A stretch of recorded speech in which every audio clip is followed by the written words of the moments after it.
अस्सलाम वालेकुम दोस्तों, जहाँ भी रहें खुश रहें। दोस्तों, आज मैं आपके साथ शेयर कर रही हूँ रोगनी नान की रेसिपी। दोस्तों, ये रोगनी नान खाने में इंतहाई सॉफ्ट और मुंह में जाते ही घुल जाते हैं।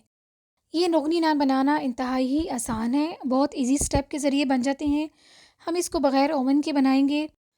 अक्सर ये रोगनी नान हम बाज़ारों से ख़रीद रहे होते हैं, तो क्या ही अच्छा है कि अगर हम इसको घर में बनाएं। आप इसको एक दफ़ा बनाएं, ट्राई कीजिएगा, इंशाल्लाह आपको बहुत ज़्यादा पसंद आएगा, बहुत मज़े का लगेगा। आप इंशाल्लाह इसको बार-बार बनाएँगे। तो चलें दोस्तों, हम यहाँ पे रेसिपी स्टार्ट करते हैं। सबसे पहले मैंने यहाँ पर हाफ़ मग नीम गर्म पानी का लिया है। नीम गर्म पानी मैंने एक डोंगे में डाला है।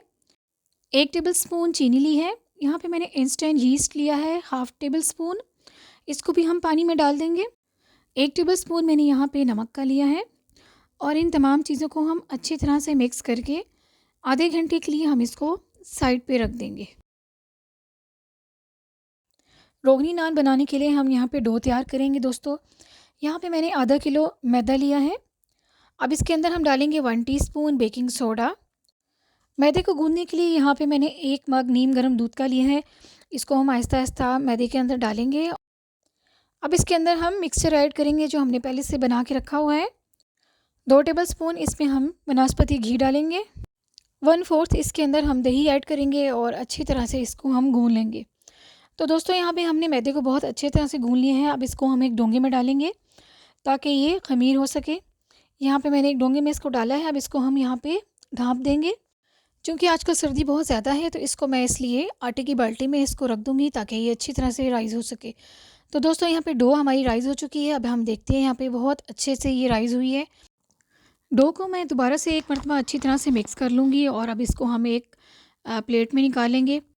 अब यहाँ पे हमने रोगनी नान पर लगाने के लिए मिक्सचर तैयार करना है। तो यहाँ पे मैंने एक 3 टेबलस्पून दूध का लिया है और एक अंडा लिया है, जिसकी सिर्फ हमें जर्दी चाहिए। हम जर्दी को अंडे में डाल के अच्छी तरह से मिक्स कर लेंगे और इसको हम अलग से रख देंगे।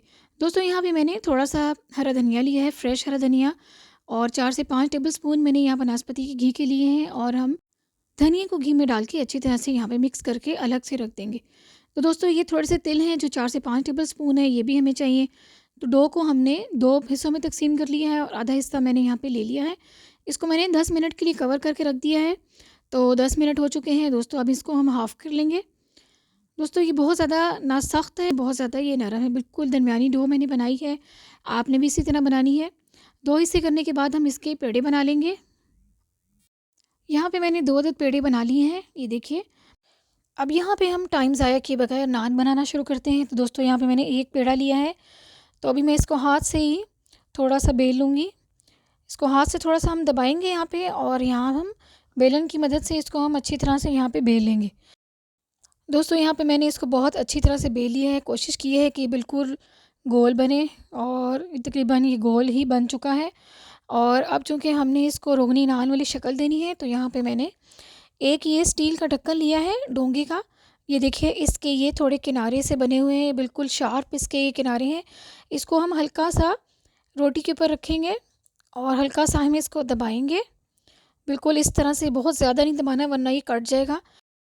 अब जहाँ पर ये ढक्कन का निशान लगा है, वहीं से हम छुरी या बटर नाइफ़ के ज़रिए इसको हम एक साइड से मोटा कर लेंगे और सीधी-सीधी लाइनें इस पे बनाएँगे ताकि इसके ऊपर रोगनी नान की शेप बन सके। एक तरफ हम सीधी लाइनें लगाएँगे और एक तरफ हम इसको वर्टिकल लाइन लगाएँगे, तो ये एक डब्बे से बन जाएँगे दोस्तों, जो बिल्कुल रोगनी नान के ऊपर होते हैं। लाइन लगाने के बाद इसको हम पलट देंगे और यहाँ पे थोड़ा-सा हम खुशका डालेंगे। खुशके के ऊपर हम दोबारा से नान को रखेंगे और इस साइड पे हम थोड़ा-सा पानी लगाएँगे, क्योंकि पानी लगाने से ये है कि ये तवे के ऊपर चिपक जाएगा अच्छी तरह से।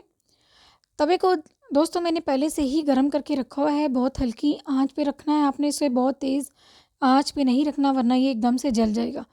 तो चूँकि पहले से ही हमने तवे के नीचे चूल्हा जला के रखा हुआ था, तो अब इसको हम तवे पे डालेंगे। तवे पे डालने के बाद इसको हम आँच को बिल्कुल हम आहिस्ता कर देंगे और फ़ौरन ही हम इसकी जो लाइनें हमने लगाई थी उनको गाढ़ा कर देंगे थोड़ा-सा कांटे की मदद से या बटर नाइफ़ के ज़रिए।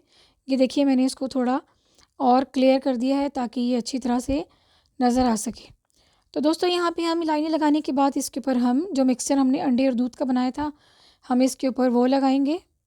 हम ब्रश की मदद से लगा सकते हैं ये मैंने एक ब्रश लिया है, ब्रश की मदद से मैं ये सारा मिक्सचर इस पे लगा देती हूँ।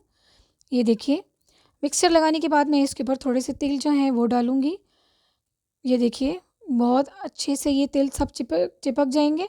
इसके ऊपर भी तिल लगाने के बाद भी आपने थोड़ा-सा इसके ऊपर ब्रश से मिक्सचर लगाना है। दोस्तों, ये एक देगचा मैंने पुराना सा लिया हुआ है, इसके ऊपर मैंने ढक्कन लगा दिया था और काफ़ी तेज़ आँच पे मैंने इसको रखा हुआ है ताकि ये बिल्कुल गर्म हो सके। अब तवे को हम पलटा कर इसके ऊपर रख देंगे, ढक्कन को हटाएँगे और तवे को जिस पे हमने नान डाला है, उस तवे को हम इसके ऊपर रख देंगे।